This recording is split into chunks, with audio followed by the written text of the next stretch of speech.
I will say, well, two slightly general things about consciousness science, which will kind of segue into my talk.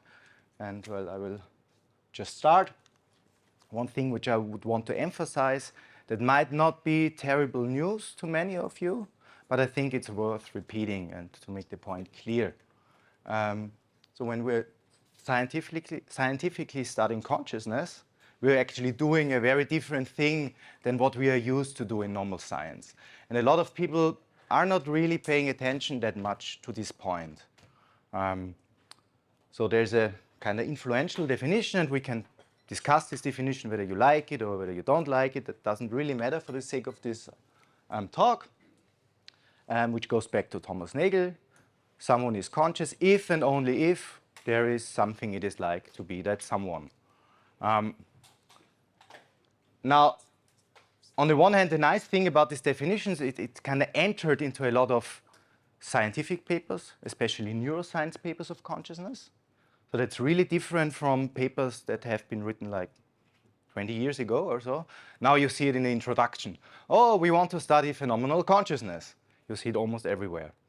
But, and that's a very good thing, I think, that a lot of people are caring about the topic. But the danger is that often it's a bit brushed under the carpet or forgotten how radical that actually is. And so for the sake of my talk, I'm using it more or less synonymously, this what it is likeness definition of consciousness, and what I call a first-person perspective or a first-personal experience.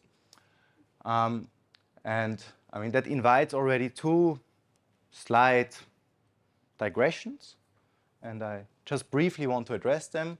The first question is whether there can be consciousness outside of such a first-person perspective. And here I'm really agnostic. So you shouldn't ask me. Maybe there is something like hyperconsciousness, which we just heard previously. Maybe there is some consciousness which is associated with a tree. I'm totally agnostic on that. But that's not what I want to talk about. So I will restrict my attention to this first personal perspective on consciousness.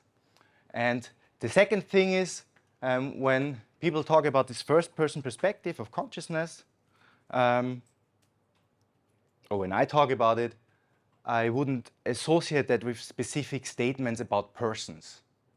That's really not what this talk or what many talks about, whether persons exist, whether persons are real, whether persons are not real, whether it's about narration or whatever else.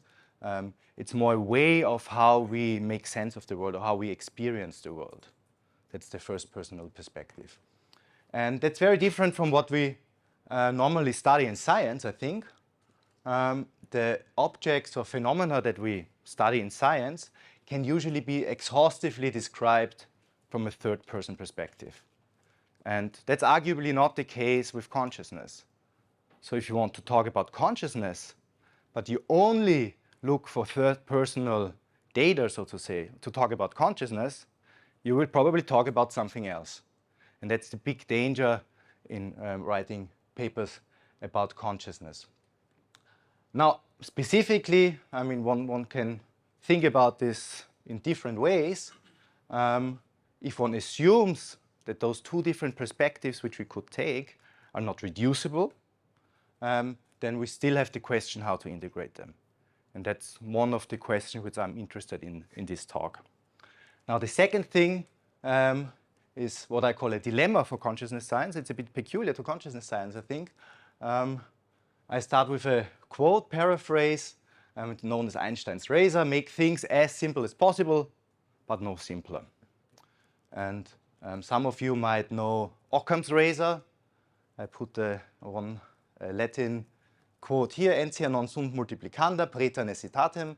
So you shouldn't make more entities than necessary. And many people actually forget about the second part, about this but not simpler. Make it only as simple as necessary. And this as necessary, with consciousness, with respect to consciousness, carries with it a particular difficulty. We should look for systems which are adequate to the phenomenon. And we often don't do that. So we often talk about simple systems, but those systems are not actually, it's not really clear how they relate to consciousness. So one can, if one wants, one can, this Einstein's razor, one can break that down into two requirements: a simplicity requirement, look for a system as simple as possible, like a system that we could scientifically talk about, that we could manipulate or whatever, but also care for this adequacy requirement, to think about this question: what does the simple system or the dynamics of the simple systems really tell us about consciousness? And if you want to answer that question, we need to worry about this first-person perspective that I was just talking about. Now, the problem that arises here is that normally, well, at least I, can only access my very own subjective first-person perspective. So it's not like that we could point at something and say, oh, consciousness is here, or consciousness is here, and look, we just need to talk about this here. That doesn't work with consciousness studies. And that creates a lot of problems. So the different approaches should, in my opinion, to fulfill this adequacy requirement, lead back to phenomenology. And I have here a little table, various approaches in consciousness science. There are many different entries, and it's not a really, I would say, sophisticated thing. It's more off the top of my head, how the different kinds of theories or approaches out there are actually relating to the simplicity and adequacy requirement. And I won't go through everything in the table for time reasons, but I will just pick out some examples. The most studied approach in consciousness science is probably the neuroscience of consciousness, coming from the neuroscience of consciousness. Now, the question is it good with respect to the simplicity requirement? I'm not sure. That's why I put a question mark, because there are so many different models. And I just overheard a conversation today that a lot of people are not even sure whether it's a cortical phenomenon or a subcortical phenomenon. So whatever is right, it probably won't be very simple. So that's why I'm a bit agnostic on the simplicity requirement. Talking about this adequacy requirement, how does the neuroscience of consciousness satisfy this adequacy requirement? And here I would say actually better than many other approaches. But there's a fundamental limitation. And if we like that, if we think that's a good way of talking about things, then we will find that the neuroscience of consciousness cannot really satisfy this adequacy requirement. But if we don't think that's a good way of talking, then well. And the limitation which I was talking about, that's marked by this B, which stands for behavioral. Usually we just ask subjects. Sometimes it's a bit more sophisticated. We don't always rely on subjective reports. There are other methods, but usually they are like physiological responses. But the thing is, we usually cannot probe directly something like a first-person perspective with neuroscience methods. And to some people, those people who are very fond of the hard problem of consciousness, that puts a very principled obstacle to neuroscience approaches in consciousness. Other people, they don't accept this problem, and well, so that's only like an overview. My opinion, I'm not arguing whether that's actually a good thing to think about or not, just to get an idea about this table. Another example is panpsychism. I don't know whether any panpsychist is here in the room. Panpsychism is I would say, a philosophical approach to consciousness that became very popular over the last 20 years. Now, how does panpsychism fare with respect to the simplicity requirement? There are different versions of panpsychism, of course, but in general, I would argue, well, actually not that bad. Most panpsychists would say something like, oh, whatever is the most fundamental physical entity is also somehow associated with consciousness. So that's usually if the most fundamental physical element that somehow is associated with consciousness is simple, then panpsychism does pretty good on the simplicity requirement. But then the question is, how does panpsychism do on the adequacy requirement? And well, depending on how you take things, that's a big problem for panpsychism. And that would rule out a version of panpsychism according to these requirements. Now I updated the table a little bit after hearing Lenore's talk. You see the very last entry is conscious AI, and I distinguish between a kind of popular media version, what people tell us about GPT and I don't know what, and what actually researchers are doing. And so Lenore convinced me that they're actually quite good on the simplicity requirement. I'm not yet sure or convinced how it goes with the adequacy requirement. That's just a side note. I will talk a bit about this later. Just to give you an idea how I would set up this scene. Now, coming to the main part of my talk, first thing is, so to say, the first statement is what we actually want to do, find a way of relating phenomenal experience to the fundamental systems that are proposed by various theories. And here I realized yesterday that I should make this terminological remark, phenomenology versus phenomenology. There are at least two different ways how those terms are used in consciousness science. There are even more when we go to science more generally.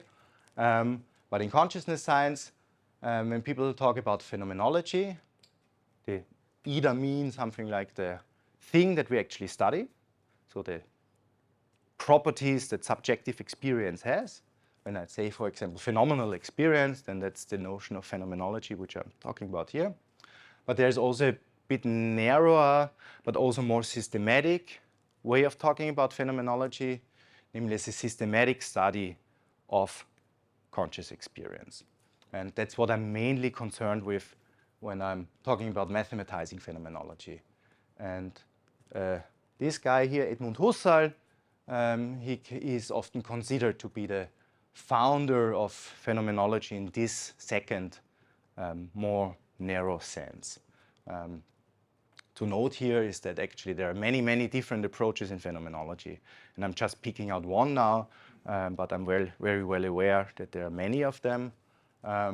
Since my goal is to come up with mathematical models for that, I'm naturally picking those kind of phenomenologies which seems most amenable to mathematical treatments.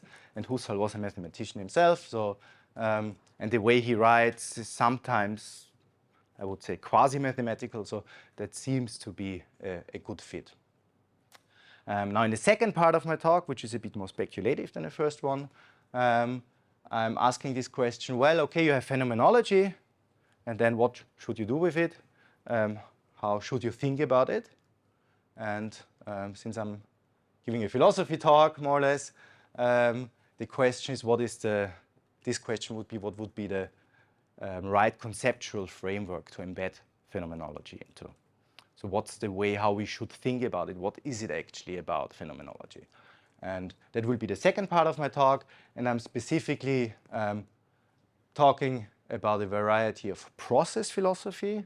Here's a picture of Alfred North Whitehead, who is considered to be a very important figure in process philosophy in the 20th century. For process philosophy, something similar is true as for phenomenology. There are many, many different versions and varieties.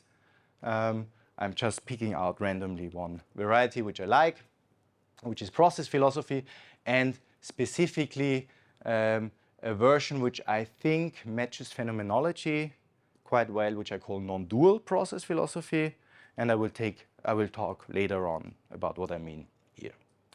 Okay, so far so good. I'm coming now to the first part about phenomenology. And so yesterday I had a discussion about definitions, and here's a preliminary definition for what phenomenology is about. Phenomenology is the systematic, and that's very important, systematic study of the first-person perspective, for example, by identifying the generative processes underlying conscious experience. Now that's already a bit suggestive, and there are many different kind of preliminary definitions that one could make at this point. For example, a very classical one would be phenomenology is the systematic study of the first-person perspective, for example, by identifying the invariant processes or the invariant features of conscious experience. That would be a classical Husserlian way of thinking about things. So an invariant feature that is important for many approaches is a feature which doesn't change. So you change experiences, but something stays constant within your experience, and those are invariant features. Those are very important features. Now another preliminary definition that someone who is, for example, fond of Heideggerian phenomenology would say phenomenology is a systematic study of the first-person perspective, for example, by identifying the different ways how we make sense of the world, how being is directed at the world, or something like that. But that's a bit more difficult to mathematize. The reason why I talk about it or why I mention it is just to give you an intuition what we are actually talking about. Now, together with this preliminary definition, there's an hypothesis. And the hypothesis says that, well, this systematic study of the first-person perspective can be precisely described by mathematics. So mathematized phenomenology is a mathematical formulation of the systematic study of the first-person perspective. Okay, now at this point, a couple questions might automatically arise. The first question is, which kind of mathematics? What kind of mathematics should we use? And I think there's a lot of kind of dissatisfaction in the community. People come up with a complicated mathematical model and say, oh, that's it. And now we say, oh, cool, that's the model. And it's really the question, why should we accept that model, actually? Why do we think that's a good model? And there are different approaches. And by these different approaches, we can distinguish approaches to mathematized phenomenology. I'm not arguing for one particular approach, but I just want to give you a sense of what different approaches there actually is. The first one, which I call the anything goes approach, just says, well, doesn't matter. Whatever mathematical model, whatever method from the mathematician's toolkit fits the phenomena is a good one. Okay, just go with it. Okay? And that's one stance to take. Some people might be a bit dissatisfied with that, saying, that doesn't sound quite right. So a classical idea is due to Edmund Husserl. I call it essentialism. Husserl talked a lot about essences and ideas, eidos, ideas of consciousness. And he also proposed a method to find those things, which he called the variation in imagination. It sounds very complicated, but it's actually not so complicated. You just have a conscious experience, and then you imagine that you change various things, and then you will find the so-called invariance of conscious experience. The third method that was proposed by Jeff Yoshimi a few years ago, he talked about phenomenological grounding.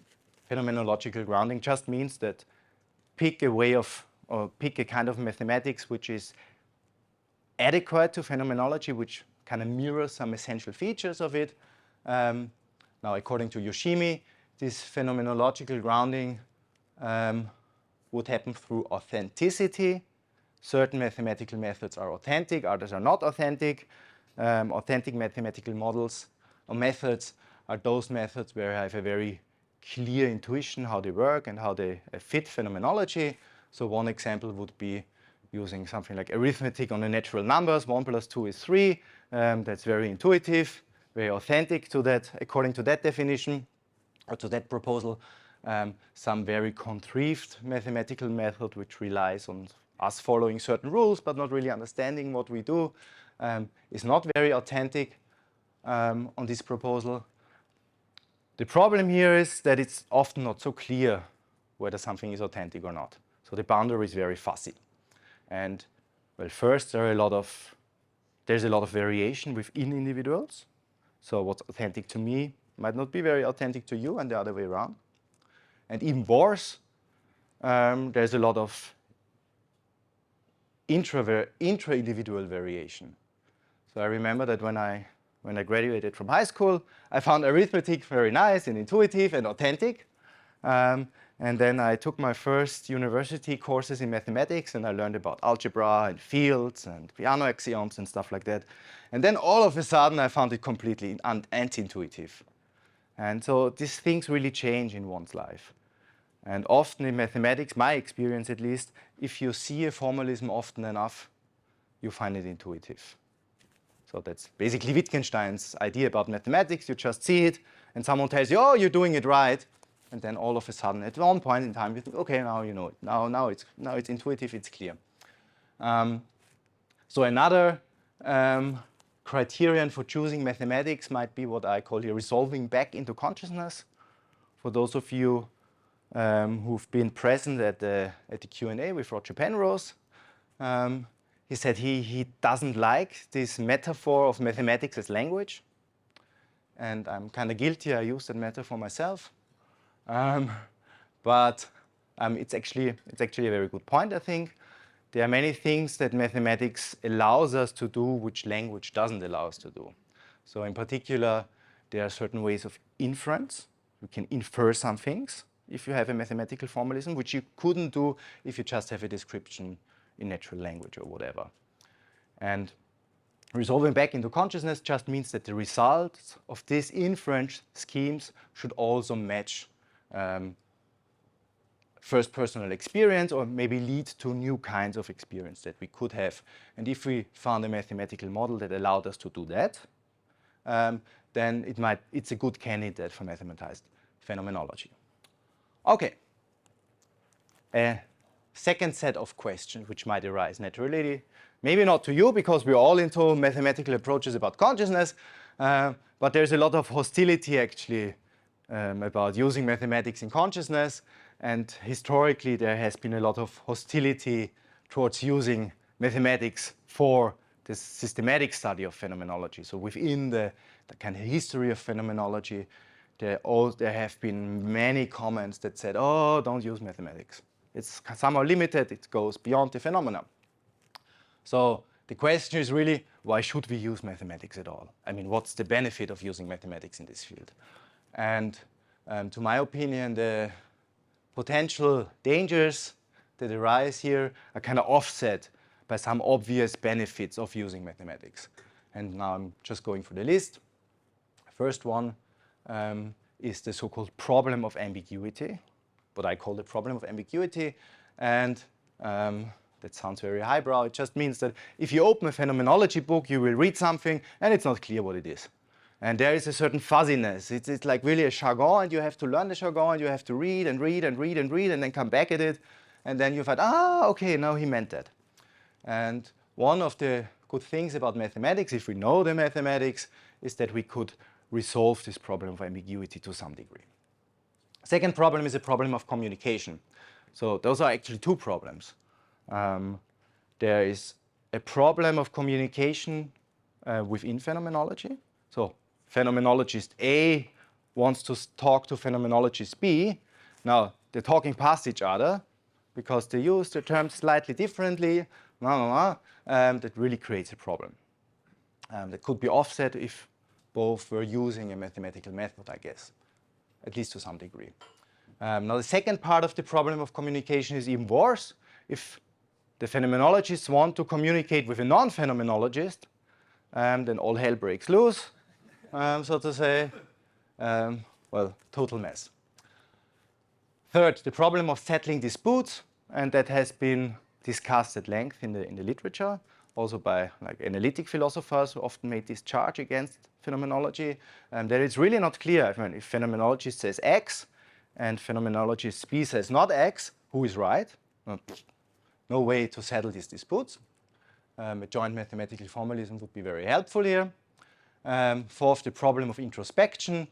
I won't say much about this. We will have a talk on the topic of introspection tomorrow. And that will be much more detailed than anything I could say here. Suffice to say, well, two comments actually. It's a bit of a mischaracterization to kind of equate phenomenology and introspection. Those are two different things.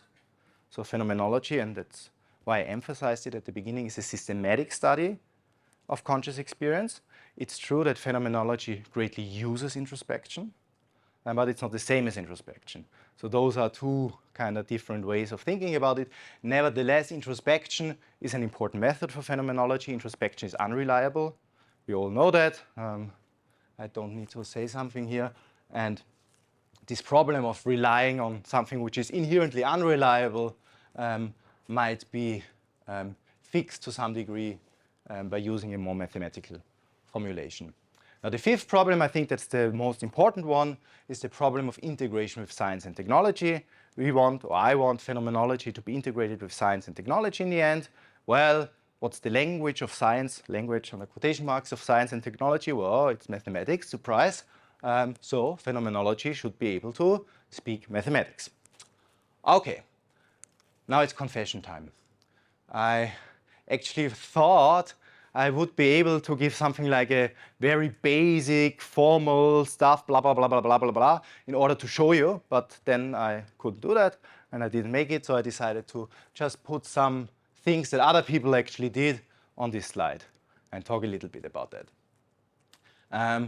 Now one can distinguish, I would say, various approaches which are about phenomenology more narrowly construed, so which at least appeal to phenomenology explicitly, and there are various related projects which are about conscious experience, which are kind of important to phenomenology, but which do not treat phenomenology in this narrow systematic sense. There are some general works about phenomenology. I already told you a bit about work by Jeff Yoshimi from 2007. Another phenomenologist's work that I like very much is by Eduard Marbach, who was thinking about formal methods in phenomenology. Many of you probably know this big volume edited by Francisco Varela, end of the 90s. And if you read that volume, which you should do, then you will find, I think it was in the introduction, there's a whole chapter, many pages on using formal methods in phenomenology. And that can be seen as a kind of precursor to mathematized phenomenology in a more specific sense. Now, there are many recent approaches, and we heard some talks about that yesterday, which use some, well, it's not ultra precise what I say here, some version of predictive processing, optimization theory, free energy principle theory. They are still around and they're very popular. There are works using dynamical systems theory, topology, and most recently I think there's a kind of a hype on using category theory in phenomenology. It's not yet clear whether that's actually useful or not, but it's interesting.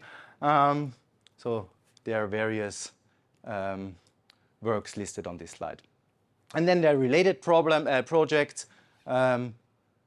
You will probably recognize a lot of the names or some of the names written on these slides who contributed greatly to these projects. Johannes, Jonathan, many people.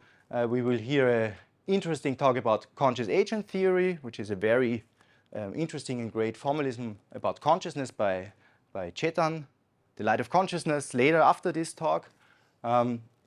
There's also something to say about integrated information theory, but I won't go into detail at this moment. Now the question is whether there is something like a unifying framework for these approaches. I'm more specifically focusing on the first bit because I'm more talking about phenomenology here, like phenomenology in the systematic sense. There's still this question whether there is a unifying framework. Now, as I said, as I confessed, I wanted to have something like a minimal formal framework to present, but at least conceptually, one can ask what are the basic ingredients that all of them should be able to talk about. And there are some, let's say, traditional conceptual elements of phenomenology that should be mirrored in such a unifying model. The first and probably most well-known concept in phenomenology is called intentionality. Intentionality can be translated as the idea that consciousness is typically directed at something which is called an intentional object. I use here some formalism which I took from this work by Eduard Marbach, which I just talked about. The idea here is that intentionality defines a very specific way how the contents of conscious experience are actually structured. So at first there are these intentional objects, and intentional objects are like supercharged things They're not only integrated sensory whatever, but phenomenologists typically care for the fact that we believe that something is true or is not true, is present, is not present, that they make this distinction whether we imagine it, whether we remember it, whether we perceive it, and so on. And all these different, as they say, modifications of intentionality. And an important point in phenomenology that these different senses of intentionality come with a different, if you want to translate it into that language, with a different what it is likeness that we have our first personal experience. Okay, a second topic which a lot of phenomenologists are concerned with is time consciousness. Time consciousness, moments of consciousness are temporally organized and result in something like a temporal gestalt. They're not just snapshots. So often people talk about consciousness that we have experienced, tak, tak, tak, tak, tak, tak, tak, tak, tak, tak, tak. And well, according to phenomenologists at least, those kind of cinematic snapshots of consciousness need to be related to each other through time. So there are certain temporal objects that we can identify. And an example for that would be a melody. A melody is something different than just a sequence of tones. A melody is really a specific object that we could experience. So when you have Beethoven's Fifth, the Schicksalsmotiv, then that's not just a sequence of tones. Really this thing, oh, this thing here that I hear. Okay, and the third thing, which I talk about today, there are many others actually, is the so-called self-world distinction. Moments of conscious experience are unified with respect to a subject, or phenomenologists often use the word self, and that's a bit tricky because there are many things associated with self, but they usually not mean specifically explicit self-consciousness. Often they talk about self-consciousness in this sense too, but many are also keen to point out that explicit self-consciousness is something that happens on top of our experience, which is, so to say, a higher reflective stage of experience. So in a minimal sense, I would translate it loosely as a structural feature of conscious experience. So a minimal subject. And well, our experience happens against something like a background, and that corresponds to a world. The most primitive world that we can think of is what Husserl later called the life world. But usually that's something which is not explicitly represented, but which greatly influences the way how our experience unfolds. And I would argue those are three concepts that a unifying framework in mathematized phenomenology should be able to say something about. As I said, there are other things, for example, intersubjectivity. I'm not talking about intersubjectivity today, but it's also an important concept in phenomenology. So that list is not really complete in some sense. But it's what can be inferred from this formalism. So that's why I chose this. Okay. I have to be quick here. The self-world distinction resides fully within consciousness. That's, on the one hand, there's an obvious point here, namely that this distinction is not informative about the true nature of reality. Those of you who happened to visit Thomas Nagel's talk at ASSC in New York, he said something like, oh, the conceptual apparatus that we have is dualistic, but that doesn't mean that anything could refer about the true nature of reality. And yesterday we heard a talk about the limitations of referring something from the way how we perceive the world to the true nature of reality. So I think that's an obvious point. If you bear it in mind that the self-world distinction is something which is really in consciousness, or something which is typically of consciousness and nothing else. Now one can have an alternative, which I think is very natural, to say that first personal experience is something like a result of a process, maybe a process of self-organization or biological organization, and not something that resembles a brute fact of nature. And then one can try to say, okay, now let's revisit these three concepts that I was talking about previously. How would that be translated into this view? Being conscious of, having a certain content. Husserl called it grasping the idea of something. And in this picture, one would just say, okay, we we have an organism, or we have a being that organizes in a certain X way. Moments of consciousness are orchestrated through time. That's kind of straightforward, I guess. Time consciousness really makes sense in a more processual understanding of phenomenology. And the third point is what I was just talking about. The distinction into self and world is relative to this process. So it's not an absolute feature of reality. It's something which arises in this process. Now here's a quote by Husserl, an early quote actually. Husserl said, "It is precisely the apparently so obvious thought that everything given, so everything that we experience, every feature of our experience, is either referring to something physical or mental that must be abandoned." Husserl, for example, thought about this essence as, oh no, they're not really mental or physical, they're something else. And we should really get to grips with this if we want to understand, for example, mathematics or science more generally. And I think he had a very good point here. Okay, now just to summarize the first part here, I repeat it again, phenomenology is the systematic study of the first-person perspective. One characteristic feature, I talked about three. Here's just one on the slide, and there are actually many. One characteristic idea is that of a self-world distinction that acts as implicit structuring feature of our experience. This idea needs to be mathematized to contribute to consciousness science. So we should kind of engage in this project of mathematized phenomenology. Now, before I come to the second part, which is about process philosophy, and in order for you to not think that it's just a blah, blah, blah, and about some high conceptual highbrow things, there are some, I think there are some kind of down-to-earth applications of doing mathematized phenomenology. One has to do with the so-called neuroscience of consciousness, with finding the so-called neural correlates of consciousness. It is likely that no single mechanism can explain everything about consciousness. I mean, that's a statement which I think is kind of well justified by the most recent findings that we had. Now, mathematized phenomenology, what can it do? It can specify further so-called non-mechanistic constraints. I won't talk about mechanistic versus non-mechanistic here. That's a very special, in a very special sense. So some people who are a bit familiar with the philosophy of science, there's this whole debate about mechanisms in science. I won't go into that one. If you're interested in that, there's some ongoing work with Camilo and Ignacio, who can't be here today, with whom I'm working about that. Now finally, because I think a lot of people, that was my impression, are very interested in AI consciousness. And if you remember on the very first slide, I said, I'm not so quite sure whether this adequacy requirement is really being met by AI models. I think mathematized phenomenology can be very interesting for researchers interested in AI consciousness.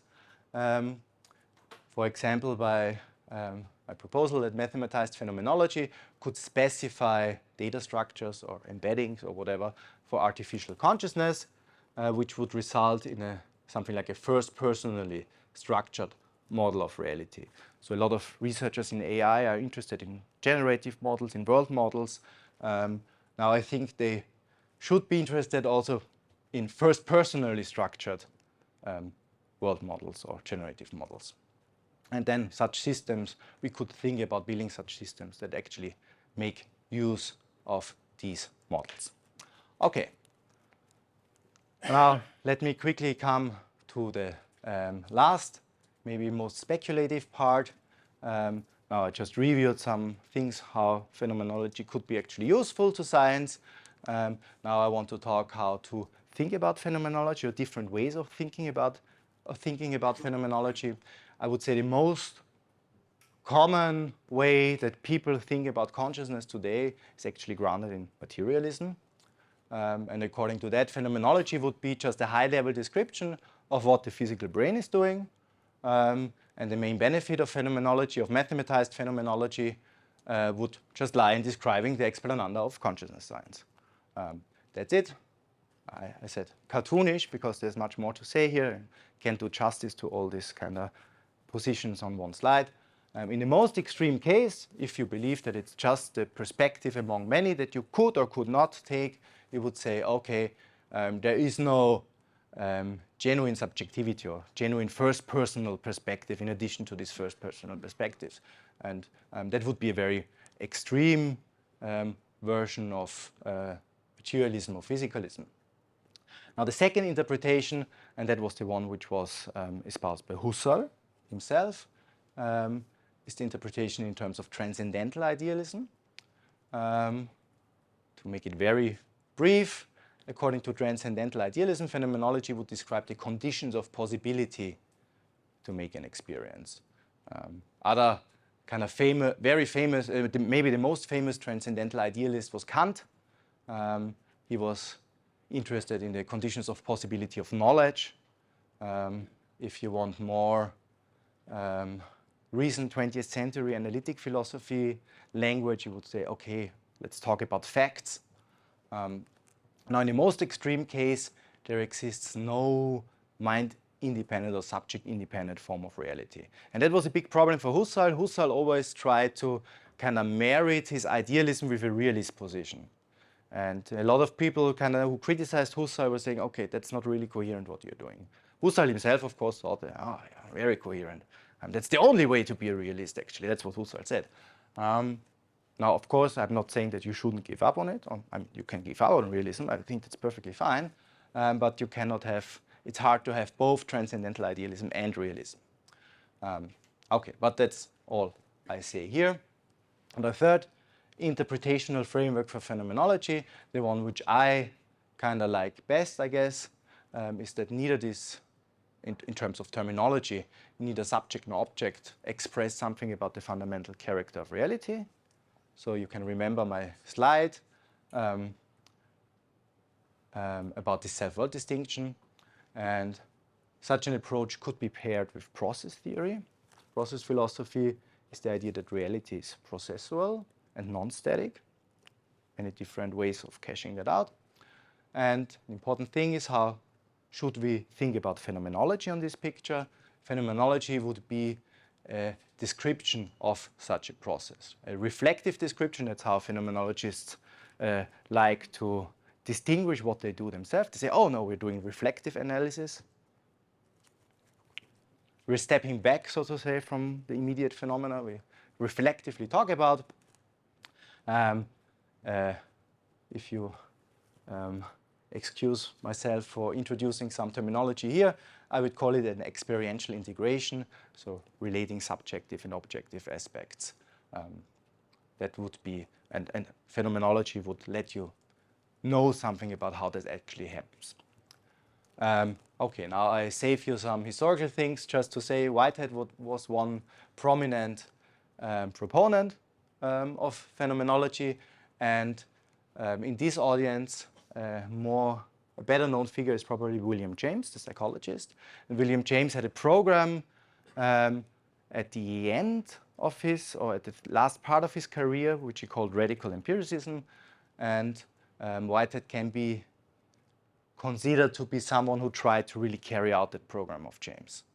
So the program of James was replacing this distinction into subject and object with the study of relations between experiences. And that's what Whitehead actually did. He was also a great mathematician. I won't go through that all, blah, blah, blah.